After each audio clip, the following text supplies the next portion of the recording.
کہ ایسا نہیں ہے کہ وہ بالکل ہی, اگر وہ اس کے پاس ان کو الیکشن لڑنے کا موقع ملتا ہے اور ان کو امیدوار سامنے لانے کا موقع ملتا ہے تو وہ بھی ایک بڑی پارٹی ہوگی. اچھا نذیر لغاری صاحب، اگر نون لیگ مثال کے طور پر فرض کیا حکومت بنانے کی پوزیشن میں آتی ہے کسی کے ساتھ اتحاد کرتے ہوئے، اور اس کے پاس آپشنز اگر رکھی جاتی ہیں دو، ایک پیپلز پارٹی، دوسری استحکام پاکستان پارٹی، چلے تیسری پارٹی پی ٹی آئی بھی رکھ لیں، تو آپ کے خیال میں نون لیگ کس کے ساتھ اتحاد کرتی ہوئی دکھائی دے گی آپ کو، پرٹیکولرلی ان پنجاب؟ دیکھیں ایک تاثر آ چکا ہے لاڈلا پلس کا، اور ایک تاثر آ چکا ہے کنگز پارٹی کا، اور اگر اس طرح سے پارٹیاں مل کر حکومتیں بنانے لگیں گی تو یہی ہوگا کہ اب جو بھی اس طرف جائے گا اس میں کیا ہے نہیں معلوم، مگر دیکھتے ہیں. ایک شعر ہے عبید العلیم کا، اب علامہ اقبال کے پوتے کے سامنے کسی اور کا شعر پڑھنا جو مجھے عجیب لگ رہا ہے، اس میں کیا ہے نہیں معلوم مگر دیکھتے ہیں، جو بھی گیا اس کی طرف اس سے ہی منسوب آیا. تو اب دیکھتے ہی ہیں کہ الیکشن میں ہوتا کیا ہے اور کس طرح سے کون لوگ جو ہیں آ کر سامنے کس پوزیشن پر آ کر کھڑے ہوتے ہیں، تو یہ ہمارے سامنے آنے کی بات ہے ابھی. صحیح. اچھا رضا رومی صاحب، آپ کا تجزیہ کیا کہتا ہے؟ کیا کوئی ایک جماعت آپ کو اتنی اکثریت لیتی ہوئی دکھائی دے رہی ہے کہ وہ انڈیپینڈنٹلی جو ہے وہ گورنمنٹ بنا سکے؟ جی شکریہ. دیکھیے ابھی تو ایسی کوئی صورتحال نہیں ہے کہ کوئی ایک پارٹی جو ہے وہ ایک میجورٹی حاصل کر سکتے ہیں. جو اس وقت جو عوام کا مینڈیٹ کم از کم جو سرویز بھی ہوئے ہیں وہ تقسیم شدہ دکھائی دے رہا ہے. سرویز میں پہلے پاکستان تحریک انصاف جو ہے وہ کافی آگے رہی ہے باقی پارٹیز سے، لیکن وہ الیکشنز کے جو جن حالات میں ہو رہے ہیں اور جو اس وقت ایک جسے کہنا چاہیے انوائرمنٹ بنا دی گئی ہے، اس میں مشکل ہے کہ پاکستان تحریک انصاف کی پاپولیرٹی جو ہے وہ ووٹس میں ٹرانسلیٹ ہو سکے گی. اور یہی وجہ ہے کہ شاید پاکستان مسلم لیگ نون، جس کو کہ بہت امیدیں ہیں، اور جیسے ابھی لغاری صاحب کہہ رہے تھے کہ ان کی نئے لاڈلے ہیں، تو وہ بھی آپ دیکھیے نا کبھی وہ ایم کیو ایم کے ساتھ بھی اتحاد کر رہے ہیں، وہ بلوچستان بھی جا رہے ہیں، کیونکہ اگر رانا ثناء اللہ صاحب کی بات درست ہوتی تو ان کو پھر باقی کوئی اتحاد کرنے کی تو کوئی ضرورت نہیں تھی. اگر 120 سیٹیں ان کو پنجاب سے مل رہی تھیں تو پھر تو وہ بآسانی ایک سمپل میجورٹی کے ساتھ کچھ لوگوں کو ملا کے گورنمنٹ بنا سکتے تھے. لیکن اس وقت یہ صورتحال نہیں ہے. لیکن یہ یاد رہے کہ ابھی 2 مہینے سے زیادہ کا وقت باقی ہے الیکشن میں، اور یہ جو اگلے آنے والے 1 مہینہ ہے اس میں کافی حد تک یہ واضح ہو جائے گا کہ کیمپینز کس طرح کی چل رہی ہیں. کیا پی ٹی آئی کو کیمپین کرنے کی مکمل اجازت ہوگی، لیول پلینگ فیلڈ ہوگا، کیا پاکستان پیپلز پارٹی پنجاب میں اپنی کیمپین سٹارٹ کرے گی، تو یہ ابھی عوامل دیکھنے والے ہیں. لیکن ایز آف ناؤ اگر آپ آج کا پوچھتی ہیں تو میرا ذاتی خیال ہے کہ کوئی میجورٹی کا چانس نہیں ہے نون لیگ کے لیے. نون لیگ کے بھی اور باقی جماعتوں میں سے بھی کوئی آپ کو نہیں لگتا کہ انڈیپینڈنٹلی جو ہے وہ گورنمنٹ بنا سکے؟ جی باقی جماعتوں کے لیے بھی مشکل ہے، اور اس کی بہت ساری وجوہات ہیں، ہم آگے جا کے بات کر لیں گے. کیونکہ دیکھیے یہ ایک میں تھوڑی سی یہ عرض کر دوں کہ پاکستان میں الیکشن جو ہیں وہ ایک پیچیدہ قسم کا عمل ہے، کیونکہ اس میں بہت ساری، اس میں صرف ایک پارٹی کی یا ایک رہنما کی مقبولیت جو ہے وہ کافی نہیں ہوتی. اس میں آپ کو جو آن دا گراؤنڈ جو الیکٹیبلز کی سیاست ہے اس کو بھی مد نظر رکھنا ہوتا ہے. یہ ہمارے ہاں 30-40 سال سے الیکٹیبلز کی سیاست جو ہے وہ راج کرتی ہے. یعنی کہ بہت سے حلقے ایسے ہوتے ہیں کہ جہاں پہ لوگ پارٹیوں کا ٹکٹ تو لے لیتے ہیں، وہ اس لیے کہ شاید ان کو ایکسٹرا ووٹس ان کے مل جائیں گے، لیکن وہ خود بڑے اسٹرانگ ہوتے ہیں. تو اس وقت الیکٹیبلز جو ہیں وہ بھی دیکھیے نا، کوئی استحکام پاکستان پارٹی میں ہے، کوئی آزاد کے طور پہ ہے، کچھ نون میں شامل ہو رہے ہیں، اور وہ ابھی منظرنامہ کلیئر نہیں ہے. تو اگر اس طرح سے کافی ساری سیٹیں جو ہیں الیکٹیبلز کی، جب تک وہ کسی ایک پارٹی کے پلڑے میں اپنا وزن نہیں ڈالتے اس وقت تک وہ پارٹی میجورٹی حاصل نہیں کرتی. صحیح. اچھا ولید اقبال صاحب، حالات سازگار نہ ہونے کا شکوہ پاکستان تحریک انصاف بھی کر رہی ہے، ایز ویل ایز ہم دیکھ رہے ہیں کہ پاکستان پیپلز پارٹی نے بھی اس حوالے سے بہت سی باتیں کی ہیں، جیسے لیول پلینگ فیلڈ نہیں مل رہی ہے. لیکن اس کے ساتھ ساتھ ہم نے یہ بھی دیکھا، اور آج کا جو بیان بھی ہے، پیپلز پارٹی یہ دعویٰ بھی کرتی نظر آتی ہے کہ ہم ہر طرح کے ماحول میں الیکشن لڑنے کی صلاحیت رکھتے ہیں. تو سر کیا پاکستان تحریک انصاف کے بارے میں بھی یہی بات کی جا سکتی ہے؟ جی بالکل کی جا سکتی ہے جی، اور سب سے پہلے تو میں لغاری صاحب کی نیک تمناؤں کے لیے ان کا شکریہ ادا کرتا ہوں، اور انہوں نے میرا نام لیا۔ میں سمجھتا ہوں کہ جس طرح بلاول بھٹو زرداری صاحب نے اپنے کچھ ایک کسی جلسے میں یا کسی میٹنگ میں یہ کہا تھا پاکستان کی عوام سے مخاطب ہو کے کہ آپ اب ان پرانے آزمودہ لوگوں کو چھوڑیں، آپ ان بابوں کو چھوڑیں، یا میرے الفاظ ہی سمجھ، لیکن وہ کیا یہی رہے تھے۔ تو میں سمجھتا ہوں کہ جی پاکستان تحریک انصاف کے پاس وہ ینگ بلڈ ہے، پاکستان تحریک انصاف کے پاس پروفیشنلز اور ایجوکیٹڈ لوگ ہیں، پاکستان تحریک انصاف کے پاس نوجوان ہیں جو کہ ممکنہ طور پہ امیدوار بن سکتے ہیں۔ البتہ یہ بات ضرور ہے کہ اس وقت باقی تمام سیاسی جماعتوں کے برعکس پی ٹی آئی کو موقع نہیں دیا جا رہا۔ جب بھی کوئی جلسہ تو دور کی بات ہے، اب کارنر میٹنگ، ورکرز کنونشن کی بھی ابھی کوئی اقدام لیا جائے تو یا تو اس پہ اجازت نہیں ملتی، اور عدالت حکم بھی دیتی ہے تب بھی اجازت نہیں ملتی، اور اگر کوئی اس پہ کوئی اس قسم کا اقدام لیتا بھی ہے تو وہ پولیس اس پہ دھاوا بول دیتی ہے اور اس کو منتشر کر دیتی ہے، اور اس کے کسی قسم کے سیاسی اجتماع کو جو ہے وہ منعقد نہیں ہونے دیتی۔ تو یہ آپ کے دونوں مہمانوں نے یہی، اور یہ کسی سیاسی جماعت سے تعلق نہیں رکھتے، لیکن انہوں نے یہی اس بات کا اعتراف کیا ہے کہ ماحول اس وقت، انوائرنمنٹ اس طرح کی ہے کہ تحریک انصاف کو ایکسکلوڈ کرنے کی بھرپور جو ہے وہ کوشش کی جا رہی ہے۔ بہرحال جس طرح آپ کا سوال جو ہے وہ یہی ہے کہ تحریک انصاف بھی ہر قسم کے ماحول میں اور ہر قسم کے حالات میں، کیونکہ یہ سیاسی جماعت ہے، ہم بھائی سیاسی جماعت کا کام ہی یہی ہوتا ہے کہ وہ ایک سیاسی جد و جہد کرے، ایک سیاسی مہم چلائے، ایک سیاسی طریقے سے لوگوں سے منتخب ہونے کے لیے جو ہے وہ ان کے ووٹ جو ہے ان سے رجوع کرے۔ تو وہ سب چیزیں جو ہیں ہم بالکل کریں گے جی۔ اور آج ایک تھوڑا سا تبدیل کیا ہے موقف پاکستان پیپلز پارٹی نے، کہ جس میں زرداری صاحب کی ٹویٹ جو آپ نے بتائی، اب مجھے ویسے تو اس بات کا اندازہ سب کو ہے کہ زرداری صاحب بڑے کاریگر آدمی سمجھے جاتے ہیں، لیکن مجھے یہ نہیں علم تھا کہ وہ ایک پہلی دفعہ مجھے لگا ہے کہ انہوں نے جوتشی ہونے کا بھی ایک طریقہ بتایا ہے اپنا، یا ایک کسی قسم کا کرسٹل بال ان کو لگا ہے کہ جی الیکشن کمیشن جو ہے وہ بالکل شفاف انتخاب کرائے گی۔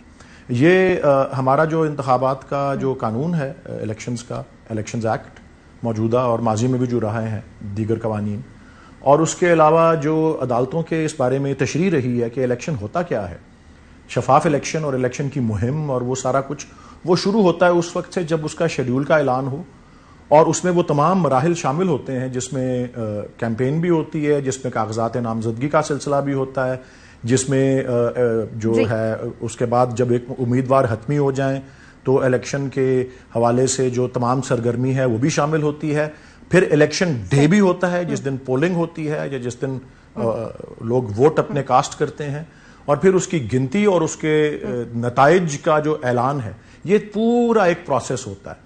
تو مجھے تھوڑی سی حیرت اس بات پہ یہی ہوئی ہے کہ پاپا کچھ اور کہہ رہے ہیں اور بیٹا کچھ اور کہہ رہا ہے، اور میرے خیال میں تھوڑے سے نوٹس ان کو آپس میں ملانے چاہیے زرداری صاحب کو اور بلاول صاحب کو، کہ وہ پاپا کہتے ہیں بڑا کام کرے گا یا نام کرے گا اور بیٹا ہمارا جیسا کام کرے گا۔ تو بہرحال جی چلیے بیٹا اب کیا کام کرتا ہے یہ تو خیر دیکھتے ہیں، اس سے ہم متفق ہیں ان کے موقف سے کہ نذیر لغاری صاحب آپ کراچی میں بیٹھے ہوئے ہیں، آپ کراچی میں بیٹھے ہوئے ہیں، کیا ہلچل جو مچتی ہوئی دیکھ رہے ہیں، کیا دیکھ رہے ہیں آپ؟ نہیں، کراچی دیکھیں ایک حد تک تو آپ کو بلدیاتی الیکشن میں اپنا ایک حد تک مینڈیٹ دے چکا ہے، اور میرا خیال نہیں ہے کہ اس سے مختلف ہوگا۔ پی ٹی آئی کا یہی پاپولیرٹی ہے جو اس وقت ہے، جس طرح سے اسی بنیاد پر اس نے الیکشن میں حصہ لیا۔ جماعت اسلامی کے پاس بھی یہی مقبولیت ہے اور پیپلز پارٹی کے ساتھ بھی۔ اچھا، پیپلز پارٹی کے بارے میں ایک چیز میں نے پچھلے دنوں واضح بھی کی تھی کہ 70 کے الیکشن میں یہ تاثر دیا گیا تھا کہ کراچی سے ہار گئی تھی، جبکہ ایسا نہیں تھا۔ کراچی میں قومی اسمبلی کے الیکشن میں پیپلز پارٹی کو جو 2 امیدوار تھے، طاقتور 2-3 امیدوار تھے، جنہوں نے عین وقت پر الیکشن لڑنے سے انکار کر دیا تھا، انہوں نے کاغذات واپس کر اپنے کاغذات نامزدگی واپس لے لیے تھے۔ ایک معراج محمد خان تھے جو لیاقت آباد سے لڑ رہے تھے، اور ڈاکٹر شمیم رضا الدین جو ہے نارتھ ناظم آباد اور ناظم آباد سے لڑ رہی تھی، اور یقیناً جیت رہے تھے، اور بڑی حد تک امکان تھا کہ سوداگر درویش جو ہیں وہ بھی الیکشن جیت جائیں گے، لیکن وہ نہیں جیت سکے۔ لیکن بات یہ ہوئی کہ وہ چونکہ وہ سیٹ ہی نہیں ہوئی نا، وہاں پر انہوں نے الیکشن لڑے نہیں، کاغذات ہی واپس لے لیے۔ انہوں نے کہا کہ انقلاب پرچی سے نہیں برچی سے آتا ہے۔ لیکن جب صوبائی اسمبلی کے انتخابات ہوئے تو جماعت اسلامی نے 1 سیٹ لی، مسلم لیگ نے 1 سیٹ لی، جمعیت علماء پاکستان نورانی گروپ نے جو ہے وہ 4 سیٹیں لی، اور آزاد امیدوار جو کامیاب ہوئے تھے وہ 1 ہوئے تھے۔ 9 سیٹیں پیپلز پارٹی نے جیتی تھی صوبائی اسمبلی کے انتخابات میں۔ ناظم آباد سے عبداللہ بلوچ جیتے تھے، فیصل میرا جہاں الطاف حسین کا گھر ہے یہاں سے محمد علی گبول جیتے تھے، اور صدر کے علاقے سے اور بٹ روڈ کے علاقے سے عبدالوحید عرشی جیتے تھے، اور اسی طرح سے بلدیہ ٹاؤن سے قاسم پٹیل جیتے تھے، لیاری سے 2 امیدوار جیتے تھے، احمد علی سوبرو، ابدال حسین شاہ، اور اس کے علاوہ جو ہے اپنا کرنگے کے علاقے سے ولی محمد جامور جیتے تھے، اور تاجی بلوچ الیکشن جیتی تھی۔ تو یہ اور سعید حسن نے کامیابی حاصل کی تھی گارڈن ایسٹ کے علاقے سے، سولجر بازار کے علاقے سے۔ لیکن لغاری صاحب ابھی جو یہ نون لیگ اور ایم کیو ایم کا اتحاد ہو رہا ہے، یہ آنے والے انتخابات میں کیا رنگ لائے گا آپ کے خیال میں؟ نہیں، کچھ نہیں ہوگا، اس میں کچھ بھی نہیں ہوگا، کوئی 1 سیٹ کا نہ اضافہ ہوگا نہ کمی ہوگی۔ ایم کیو ایم نے پچھلی مرتبہ اپنی کسی ساکھ کی بنیاد پر 4 سیٹیں حاصل کی تھی، مجھے وہ 4 سیٹیں بھی مشکوک لگتی ہیں، اس وقت وہ بھی نہیں لے پائے گی۔ اور اب سیٹیں جو ہیں وہ بہت مختلف ڈائنامکس ہوں گے، آزاد لوگ بھی آئیں گے اور کچھ اور لوگ بھی آئیں گے، پیپلز پارٹی بھی آئے گی، اور پی ٹی آئی کے امیدوار دیکھیں کہ ان کو امیدوار ملتے ہیں کہ نہیں ملتے ہیں، اس لیے کہ بہت سے چھوڑ چکے ہیں۔ الیکشن کا سیناریو کراچی کے حد تک مختلف ہوگا، لیکن دیہی سندھ جو ہے، آپ ٹھٹھا سے لے جائیں دریائے سندھ کے مشرقی کنارے پر گھوٹکی تک، اور مغربی کنارہ جو ہے اس کا آپ کشمور کند کوٹ سے لے کر جام شورہ تک، دادو تک آ جائیں، کوئی آدمی مجھے نظر نہیں آ رہا ہے کہ جو ایک الیکشن لڑے گا اور اپنی سیٹ حاصل کر سکے گا مسلم لیگ کے ٹکٹ پر، ایم کیو ایم کے ٹکٹ پر، جی ڈی اے کے ٹکٹ پر، کسی اور ٹکٹ پر، وہ مجھے کوئی کامیاب ہوتا نظر نہیں آ رہا ہے۔ تو یہ بالکل یک طرفہ الیکشن ہوگا، اور یک طرفہ الیکشن جو ہے سندھ کے حد تک تو مجھے لگ رہا ہے کہ یک طرفہ الیکشن ہوگا۔ ٹھیک ہے، یعنی آپ کو یہ لگتا ہے کہ کی حد تک جو انتخاب ہوگا وہ یک طرفہ الیکشن ہوگا۔ گفتگو کے سلسلے کو یہیں سے آگے بڑھائیں گے، ناظرین بریک لیتے ہیں، واپس آتے ہیں، اسٹے ود اس۔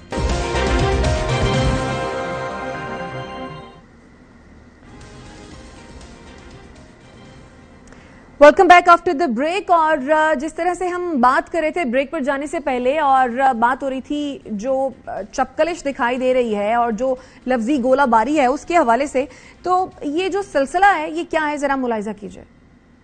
دائیں بائیں نہ دیکھے، عوام کی طرف دیکھنا ہے۔ کسی کو مسلط کیا جاتا ہے، پھر اس کا نقصان پاکستان کے عوام اٹھائیں گے۔ جو انتخابات میں اپنی سپیس نہیں دیکھ رہے عوام کی طرف سے، تو اس کو جھوٹ کا سہارا لینے کی بجائے اپنے بڑوں کا جو انہوں نے قربانیاں دی ان کو دیکھیں۔ آج بھی وہ لوگ جو پرانے سیاست کر رہے ہیں وہ الیکٹیبلز کی تلاش میں ہیں۔ جو سیاستدان مسلم لیگ مہنگائی لیگ میں شامل ہوں گے وہ تو الیکٹیبلز نہیں رہیں گے بھائی۔ جو لوگ ہمیں یہ بھاشن دے رہے ہیں کہ جناب اکا دکا سیٹوں کے لیے آپ مارے بلوچستان پھر رہے ہیں، بلوچستان کی وہ علاقائی گروپ جو ہیں ان کو نیشنل دھارے میں شامل کرنا مقصود ہے۔ یہ 70 سال کے سیاستدان سے ہمارا مطالبہ ہے اب کہ گھر بیٹھے مسجد پہ بیٹھے دعا کرے ملک کے لیے۔ بلاول بھٹو صاحب کی وہ کہتے ہیں کہ جی 70 سال کے بزرگ کو جو ہے وہ وزیر اعظم نہیں بننا چاہیے، آپ کو بھی 70 سال کے بزرگ سے گائیڈنس نہیں لینی چاہیے۔ صبح گھر سے نکلتے وقت بھی پوچھتے ہیں، جا کے بھی سارا حساب دیتے ہیں۔ بلاول صاحب ابھی انتظار کریں، جب پاکستان اچھے حال میں ہوگا تو پھر نوجوانوں کا مقابلہ ہو جائے۔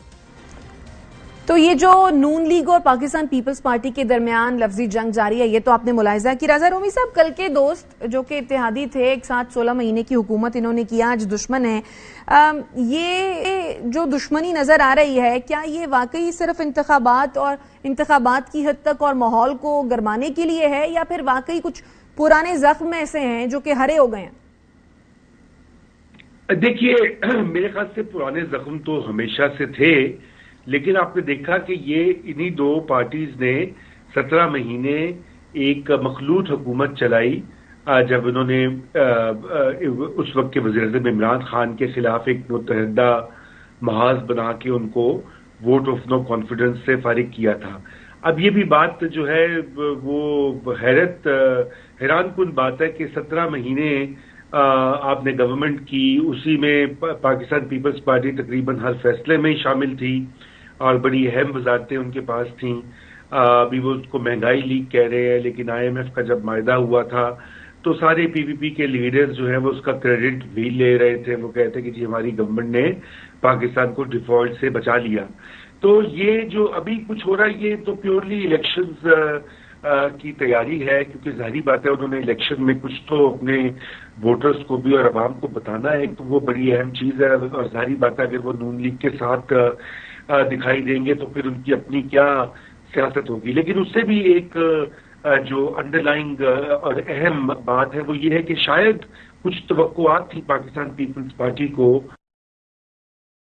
سے، کیونکہ آپ نے دیکھا ہے کہ جو بلوچستان میں بھی زرداری صاحب نے ٹرائی کیا، جنوبی پنجاب میں بھی انہوں نے کیا کہ وہاں سے کچھ لوگ جو ہے وہ پارٹی میں شامل ہو جائیں اور PPP کی پوزیشن جو ہے وہ بہتر ہو جائے گی. سندھ میں دیہی سندھ کی سیٹیں تو ان کے پاس اچھی خاصی تعداد میں موجود ہیں. کراچی میں بھی انہوں نے اچھا پرفارم کیا ہے ماضی قریب میں، تو وہاں سے تو وہ ان کو کچھ سیٹس کافی حد تک حاصل ہو جائیں گی.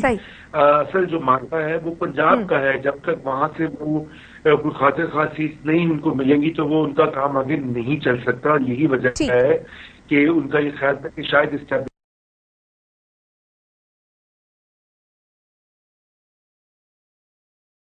نہیں نکالیں گے، نہیں تو پھر وہ جو PTI والا حال ہو جائے گا، اس لیے غصہ اپنے سیاسی مخالف پہ ہی نکالیں گے. جی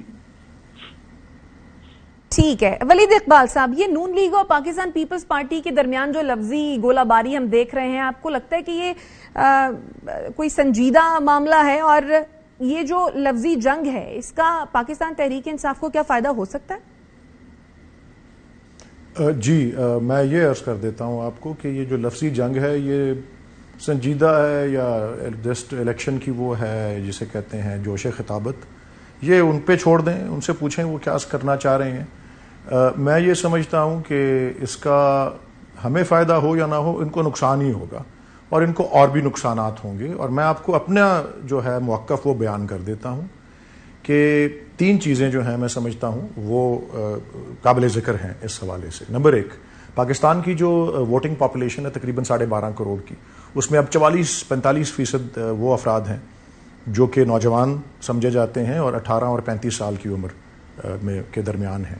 اور وہ میرے اپنے اندازے کے مطابق وہ ان دونوں پارٹیز کے اندر زیادہ دلچسپی نہیں رکھتے. نمبر 1. نمبر 2، ان کے پاس وہ بیگیج ہے ان دونوں پارٹیز کے پاس کہ 16 مہینے انہوں نے حکومت جو چلائی اس میں جس طرح سے انہوں نے مہنگائی کا طوفان برپا کیا اور پورے خطے میں جو ہے سب سے زیادہ مہنگائی پاکستان میں ایون سری لنکا سے بھی زیادہ PDM گورنمنٹ کے دوران ہوئی اور وہ 40% کے قریب جو ہے وہ جو ہے اس کے آس پاس جو ہے وہ پہنچ گئی ہوئی تھی. اور فوڈ انفلیشن اور وہ ساری چیزیں، لوگ اس سے بہت جو ہے نالاں ہیں اور اس کا جو ہے اثر، اس کا جو ریپرکشنز ہیں، اس کا بیک لیش جو ہے وہ اس الیکشن میں بیلٹ کے ذریعے ان کے، اور کیونکہ یہ دونوں اب جتنا مرضی ایک دوسرے کو وہ لان تان کر لیں لیکن وہ اکٹھے تھے اس میں.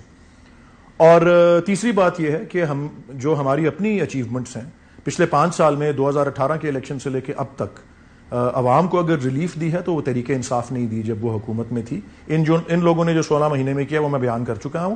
ہمارا منشور جو ہے وہ ابھی تشکیل ہو رہا ہے. ولید اقبال صاحب، آپ جس 16 مہینے کے بیگیج کی بات کر رہے ہیں، یہ پورے 16 مہینے نون لیگ اور پاکستان پیپلز پارٹی کہتی رہی ہے کہ ہمیں جو اقدامات اٹھانے پڑے ہیں وہ گزشتہ حکومت یعنی کہ پاکستان تحریک انصاف کی حکومت کی وجہ سے اٹھانے پڑے ہیں، ان کے غلط فیصلوں کی وجہ سے.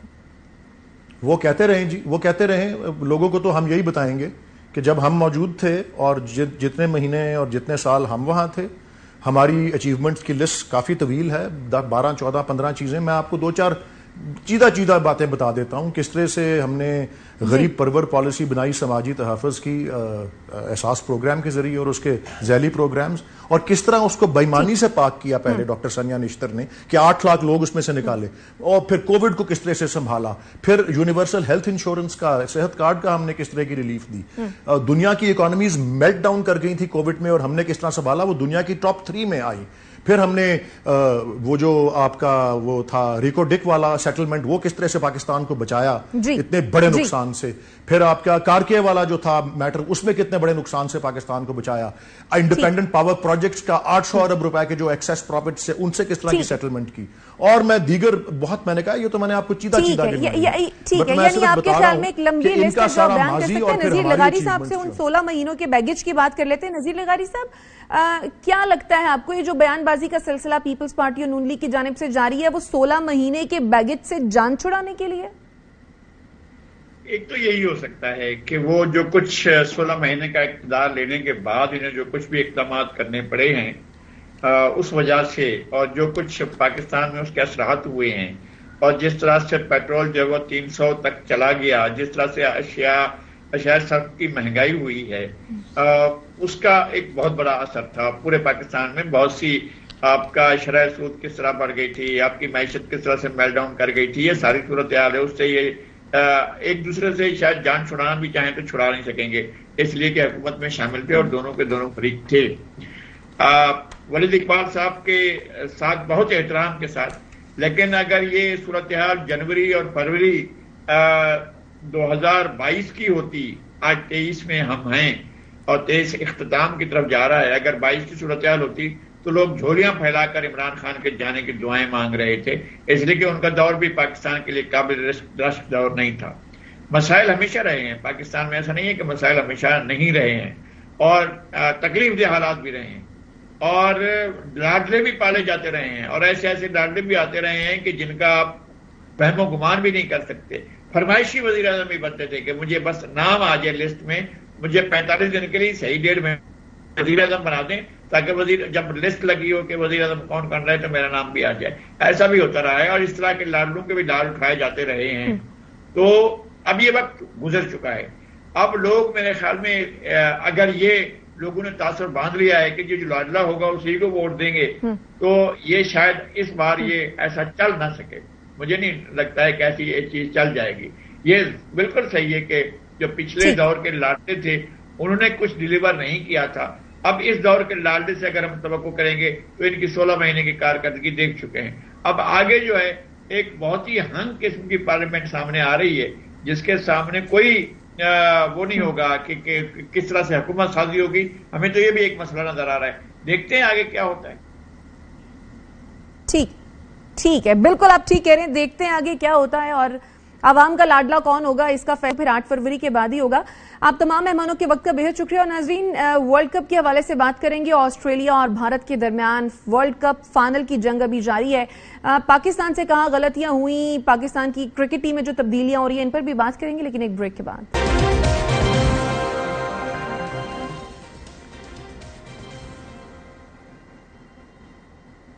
Welcome back after the break. اور ورلڈ کپ کا فائنل میچ اس وقت ہو رہا ہے آسٹریلیا اور بھارت کے درمیان، and Australia is about to win the match. 11 runs ان کو درکار ہیں جیتنے کے لیے.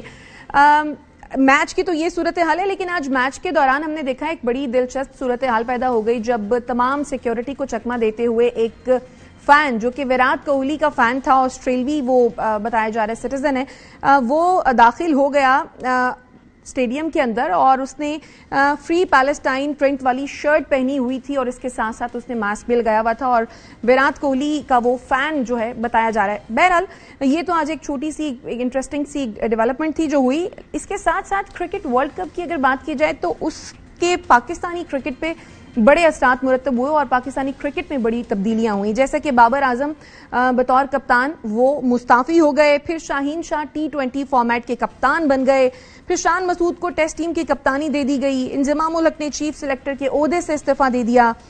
پھر اس کے ساتھ ساتھ یہ ہوا کہ سابق فاسٹ بالر وہاب ریاض جو ہیں وہ چیف سلیکٹر بنا دیے گئے. پھر سابق کپتان محمد حفیظ قومی ٹیم کے ڈائریکٹر اور ہیڈ کوچ تعینات کر دیے گئے، اور سابق کپتان محمد یوسف کو پاکستان انڈر 19 کرکٹ ٹیم کا ہیڈ کوچ بھی مقرر کر دیا گیا. سو کرکٹ ورلڈ کپ جو ہے وہ پاکستانی کرکٹ میں بہت ساری تبدیلیاں لے کر آیا. اور کیا کچھ رہا یہ جاننے کے لیے ہمارے ساتھ موجود ہیں اسپورٹس اینالسٹ شعیب جٹ ہمارے ساتھ موجود ہیں، اس کے ساتھ ساتھ سابق کرکٹر کامران اکمل صاحب بھی ہمارے ساتھ موجود ہیں. آپ دونوں کا بہت شکریہ پروگرام کے لیے اپنے وقت نکالا. کامران، ورلڈ کپ میں ہم نے دیکھا کئی اپسیٹ ہوئے. افغانستان نے بڑا بہترین کھیلا، خاص طور پر ان کا جو اسپن اٹیک تھا وہ بڑا زبردست رہا. دفاعی چیمپئن کی اگر کارکردگی کی ہم بات کریں تو وہ بڑی مایوس کن رہی. اوور آل ورلڈ کپ کو لے کر آپ کیا کامنٹ کریں گے؟ دیکھیے، ورلڈ کپ تو جیسا ایک سموتھلی ہونا چاہیے، جیسے جتنے 12 ورلڈ کپ ہوئے ہیں بڑے سموتھلی اور بڑے پیار محبت سے اور بڑی سپورٹ جہاں کہیں بھی ہوئے ہیں ملی ہے ساری ٹیموں کو. اس ورلڈ کپ میں ہم نے دیکھا شیڈیول سے لے کے ویزوں کو لے کے پھر اس کے بعد کراؤڈ کو لے کے پھر جیسے پاکستان کے میڈیا جتنے لوگ میڈیا کے تھے ان کو ویزے نہیں ملے، تو یہ ساری چیزیں چلتی گئی ہے اس ورلڈ کپ میں. پھر کافی وکٹ کی بھی بات کی گئی، ہر چیز کی طرف سے یہ کنٹروورشل رہا ہے ورلڈ کپ. لیکن یہ ہے کہ انڈیا کی ٹیم نے جیسے یہ ساری چیزیں سائڈ پہ رکھے، انڈیا کی ٹیم نے جیسے ورلڈ کپ یہ کھیلا ہے، ایک اچھی ٹیم اچھی بڑی پرفارمنس دکھائی. انفارچونیٹلی فائنل وہ جیت نہیں سکے. آسٹریلیا زیادہ مضبوط ٹیم لگی، زیادہ اچھی کرکٹ فائنل میں کھیلی. وہ اتنا اچھی کرکٹ نہیں کھیلی آسٹریلین ٹیم جتنا اچھی اور انڈین ٹیم کھیلی ہے. لیکن یہ ہے کہ ماننے جاتے ہیں آسٹریلین، وہ کہیں پہ بھی جائیں اپنا دبدبہ رکھتے ہیں، گیم اویئرنیس اور مینٹلی اسٹرانگ ہیں. اور اتنے بڑے کراؤڈ کو چپ کروانا جیسے پیٹ کمنس نے کل کہا تھا ایک الگ ہی مزہ آئے گا، تو وہ آج چیز پوری ہوئی ہے تو انجوائے کریں گے وہ.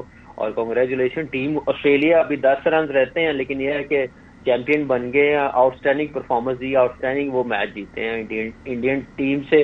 انڈیا کوئی بھی سوچ نہیں سکتا، کوئی بھی کرکٹ سمجھتا ہے، لیکن یہ ہے کہ آسٹریلیا نے وہ کر کے دکھایا.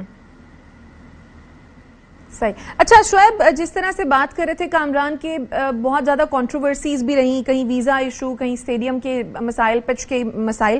بھارت اور آئی سی سی کے کردار پر بھی ہم نے دیکھا بہت سارے سوالات اٹھتے رہے. بطور میزبان بھارتی بورڈ نے آپ کے خیال میں کہاں ڈنڈی ماری ہے؟ دیکھیں، ہم ڈنڈیوں کو تو چھوڑیں، اب ان کے سر پہ جو ڈنڈا برس رہا ہے میں تو اس کو دیکھ رہا ہوں کہ آپ دیکھیں ان کے پرائم منسٹر وہاں پہ موجود ہیں، ان کے لاکھوں لوگوں کا مجمع جو ہے وہ اسٹیڈیم میں ہے. پن ڈراپ سائلنس ہے. آسٹریلیا ابھی جو جس طریقے سے ڈومینیٹ کر رہا ہے اس گیم میں سمجھتا ہوں کہ جتنا بی سی سی آئی کا انفلوئنس تھا وہ کہتے ہیں نا کہ ایسے انہوں نے کیا اور انہی کے منہ پہ دے مارا ہے. بہت زیادہ انہوں نے منمانی کی. آپ پچز کو دیکھ لیں جس طریقے سے پچز کے اسکینڈل سامنے آ رہے ہیں. کل پیٹ کمنس جو ہے وہ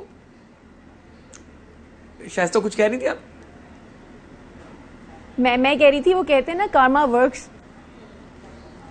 جی بالکل ایسا ہی ہے. اور دیکھیں نا کہ انہوں نے جتنی منمانیاں کرنی تھی، آپ اپنے انفلوئنس سے آپ اپنی منمانیاں کر کے آپ سپورٹ تو کر سکتے ہیں، ٹیم کو جتوا نہیں سکتے. جیتنا کھلاڑیوں نے ہوتا ہے. اور آج جب 22 کھلاڑی دونوں سائڈوں سے میدان میں اترے تو ایک کھلاڑیوں کی ایک ٹیم کی باڈی لینگویج ترانے سے ہی نیشنل اینتھم تھا تب سے ہی نظر آ رہی تھی کہ آج وہ کچھ کر جانے کے موڈ میں. اور اب ایک اور جو ہے نا وہ فتح کے قریب آتے جا رہے ہیں. تو جیسا ان کی باڈی لینگویج تھی اس کے برعکس آپ دیکھیں انڈیا جس نے بڑی سمارٹلی جو ہے وہ وکٹ کو جو ہے وہ چاہا کہ ایسا بنا لیں کہ جس سے ان کو فیور مل جائے. لیکن وہ بڑا مشہور شیر کا مصرع ہے نا، خود سیاد اپنے دام میں آ گیا، وہی معاملہ ہوا ہے. یہ وکٹ انہی کے گلے پڑ گئی ہے. اگر یہ ایک پراپر ایک ورلڈ کپ فائنل کی وکٹ ہوتی تو مجھے لگتا ہے کہ انڈیا اتنا کیپیبل تھا کہ وہ اس وکٹ پہ 380-390 رنز بناتا اگر کوئی بیٹنگ پیراڈائز وکٹ ہوتی. اور 380-90 رنز بنانا، اس کو چیز کرنا اتنا آسان کام نہیں ہوتا. ایک چوکا اور لگ گیا تو غالباً سوری ٹو انٹرپٹ، کیونکہ آسٹریلیا میچ جیتنے لگا ہے تو ہمیں وائنڈ اپ کی طرف بڑھنا ہے. ناظرین اسی کے ساتھ مجھے میرے مہمانوں کو دیجیے اجازت. اللہ نگہبان.